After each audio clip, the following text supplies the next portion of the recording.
What would you say is your unique approach to filmmaking?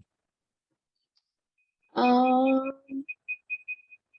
I'd say like as I started, I've kind of just been telling stories with whatever I naturally see.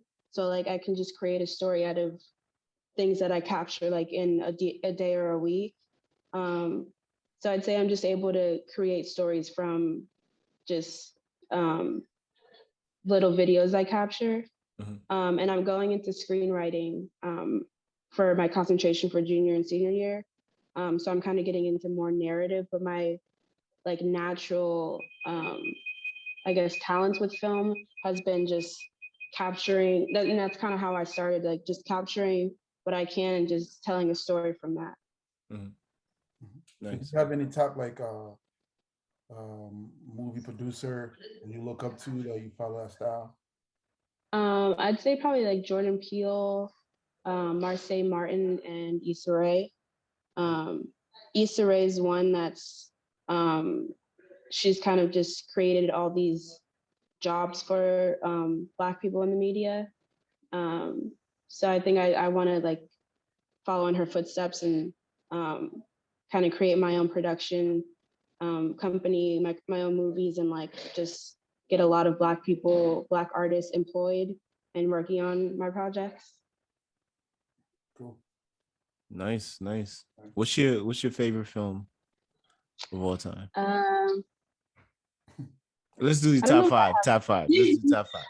Top five. Top five top, favorite film of all time. Let's go. I can't even think of. I don't know if I have a top five, but growing up, like my family cannot watch Home Alone anymore because I would watch that like every day. So I'd say the Home Alone movies, Okay. All of them or just the original? Just Home Alone 1 or like 2? the original first two. Okay. Okay. All right. Yeah, that was a good one. That's true. Yeah, Macaulay Culkin got busy. Um, any other movie you put in that list? Um, I'd say Get Out, just because I've never seen like a horror movie like that before, and I kind of want to make my own type of like psych horror type of movie. Yeah. So I just think the way that Jordan Peele like made that movie was very interesting. Yeah. Yeah. No, that was top notch. Yeah. Um, okay. Here's a question. Have you been following what's going on in football? Like right now? Do you know? Uh, no. Okay. The question, here's what's going on. So, Messi, Oh, he switched clubs. yeah, he's no longer at Barca and now he's at PSG. Did you know that? Yeah. Okay. How do you feel about that? I've never really been a big men's soccer watcher. I feel like I've always just gravitated towards women's soccer. Mhm. No hate, but it's just um like I just appreciate women's soccer better because I just feel like it's a lot of flopping and extra stuff on the men's side. Oh, hold on. I never heard this one before. That was a good one. Yeah, I know that's interesting. So you're saying on the men's side, yeah, there's more flopping, it's uh, fake. And like the games fake. that I would watch. Yeah. It was just Really? like a lot of game stoppages. So I Mm. don't really watch that much men's soccer. Yeah, Yeah. that's interesting. That I've never heard that in my life. Maybe we never look. Maybe we never look at that. Huh. What do you mean we never looked at that? I ought to pay attention to it. Because if I'm watching Chelsea and if it got flat, I'm like, yeah. oh, You because know what I mean? yeah. Right? So it's like I don't know. Yeah. Maybe. No, I mean, I don't know. That's a tough one. I can't co-sign that one, but I understand what you're saying. Yeah. But anyway, okay. So here's the thing. Messi is, arguably one of the biggest players of this generation, and currently, maybe him and Cristiano. And he's also been at Barca since since a kid, since he left Argentina. Yeah, he's been at Barca since the youth till now, and him leaving is a big deal for a lot of reasons. And then going to PSG. James, how do you feel about this? Yeah, I think it's a long time coming. I think what's going to happen. I think as a club for Barcelona, it's time to let go so they can rebuild.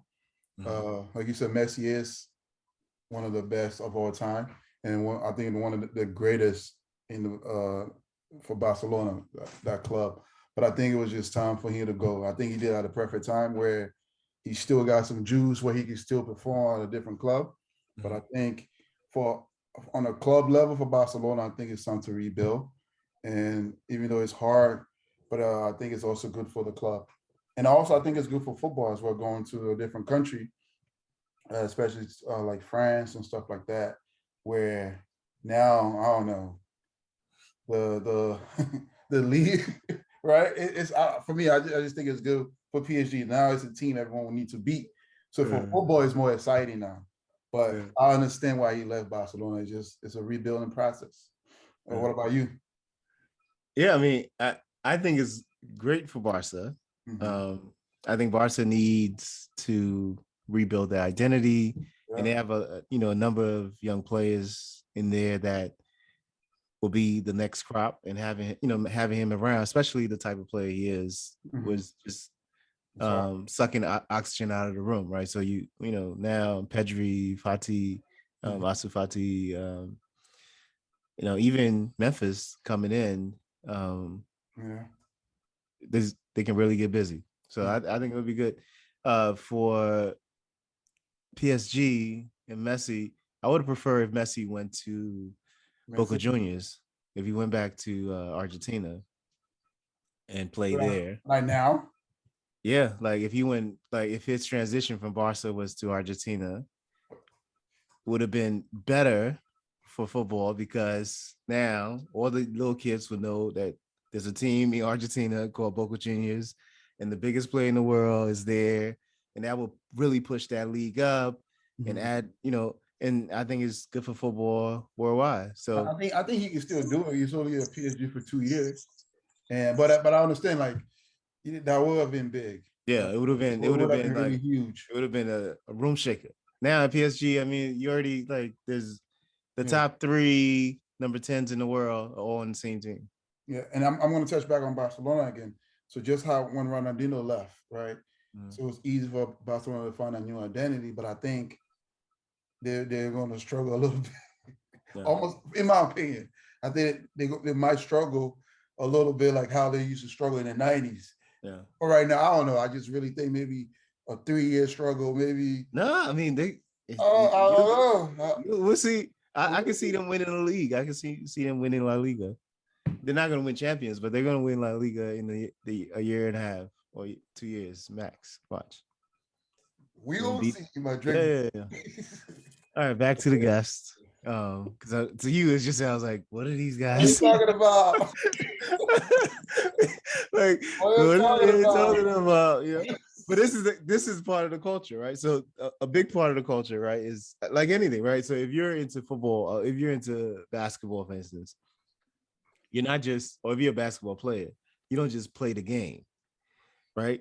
You know all the current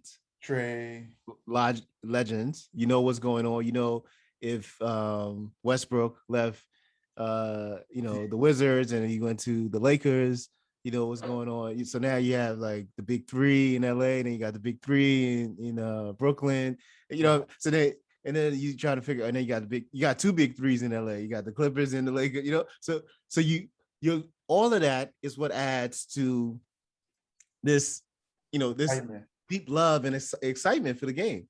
And this is what we're trying and we're working towards bringing here with DC 11, to make sure like young players starting young know the game, not just what they play, but know they know the players that come before them, because a big part is also is like, if you don't know, it's hard to, and I tell James will tell you, I say this all the time, like if for instance, if you don't have like a true understanding of like a number of the past players, right?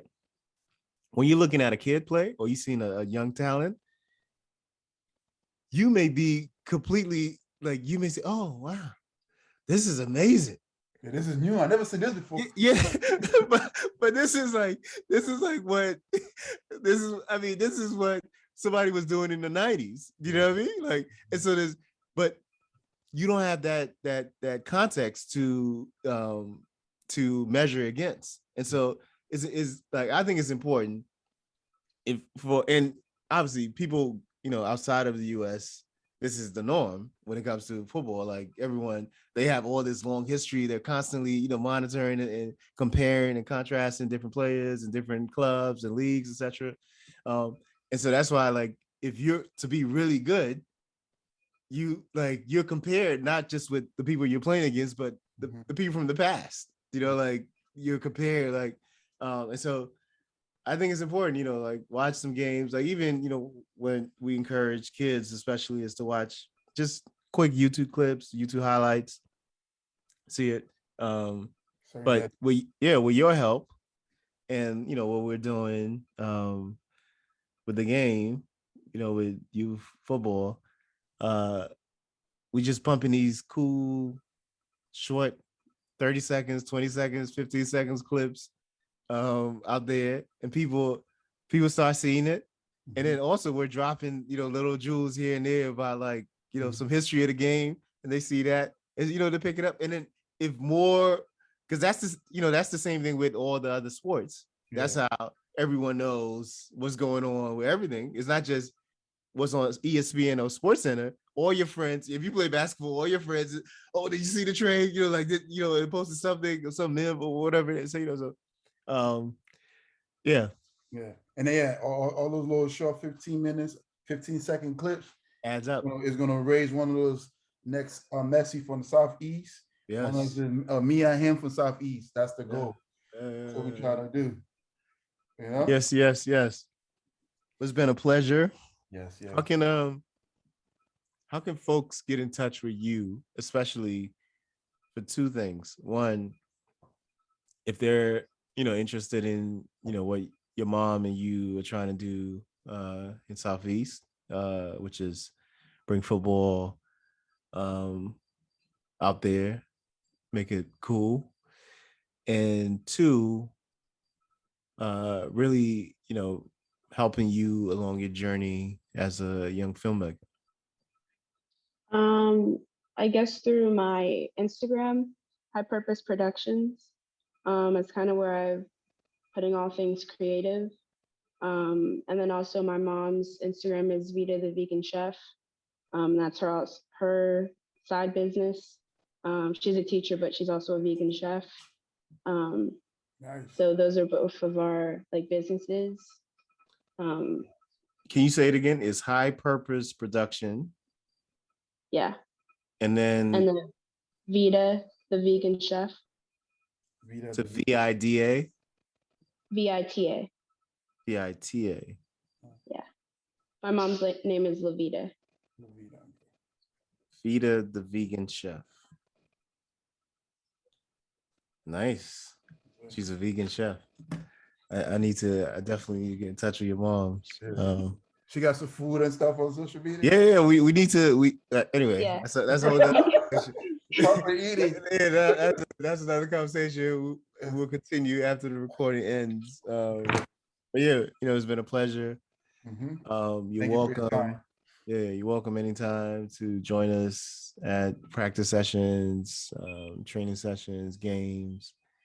Just hanging out. As you know, the practice or the game is over and we still out there talking an hour, 2 hours later. And so, that's just what it is. And you can capture all that, and then turn it into something cool. Like, oh, these guys, they like this game called football. But yeah, it's been a pleasure. Thanks a bunch. Thank you. Thank you for having me. Yes, yes. And we shall be in touch.